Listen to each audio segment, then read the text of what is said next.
Hi julle, my naam is Tanya Jacobs en ek wil graag 'n stukkie van my storie met jou deel. Ek was in 'n verhouding gewees,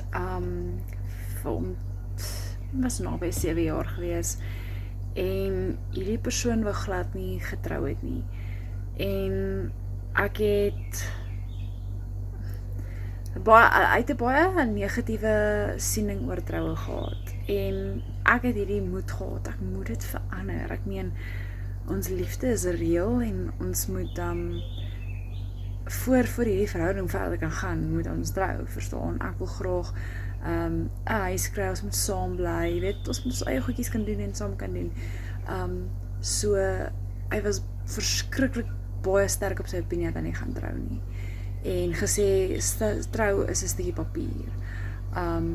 So dit was my baie hartseer om dit te hoor, want ek is 'n groot Christen en trou is nie net 'n stukkie papier nie.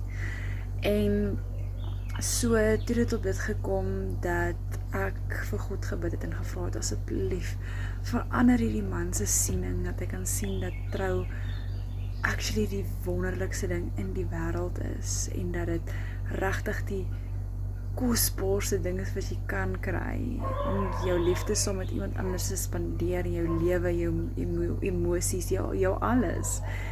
En 2 weke later nadat ek het gebid het, toe gebeur dit. En dit was my skokwekkend, want hy was baie sterk opinionated oor die trou storie.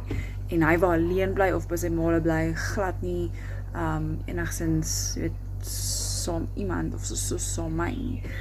En ek was so happy. Maar dit was nie skaarse dag en ek het toe besef, ek het verkeerd gebid. Ek het heeltemal verkeerd gebid. Ek het nie vir God gevra, is hierdie die man vir my nie.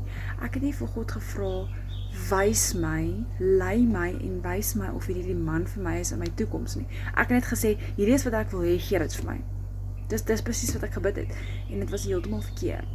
En so, toe ek begin regbid en ek het gesê, Liewe Jesus, wys my asseblief of hierdie man my toekoms is. Wys vir my dat hy die man is waarmee ek gaan trou en ons gaan vir ewig saam wees. Paar dagies later, het ek geweet dat my hele wêreld in mekaar uit gaan val. En ek het allerhande boodskapies gesien, goed op die foon, mense het my boodskappe gewys, chats en kyk hier, kyk daar. So ek het allerhande goed gesien en ek het net besef, moet nooit vir God vra wat jy wil hê nie. Vra vir hom, is dit wat hy vir jou wil hê? Gee vir hom die stuurwiel, laat hy ry, jy is die passasier. Laat hy vir jou wys waar om te gaan. You just go with the flow. So, mense, as jy iets wil hê, vra vir God, is dit vir my? Want as dit nie is, hy gaan hy jou wys. En as dit is, dan gaan dit so wees, dan gaan dit deel van jou toekoms wees. Maar God sal jou wys, hy sal vir jou die leidrade gee, of hierdie die regte werk is, of hierdie die regte man is, of hierdie die regte opportunity is, sê maar byvoorbeeld sing, of hierdie die regte geleentheid is om op daai plek te sing.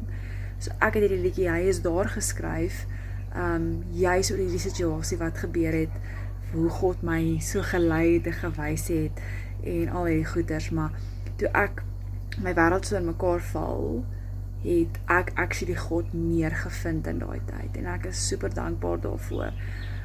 So ek opregtig hierdie storie van julle so 'n bietjie gehelp het, en dit is vir my baie inspirerend, en ek is baie bly kan dit met julle deel. Lekker dag verder.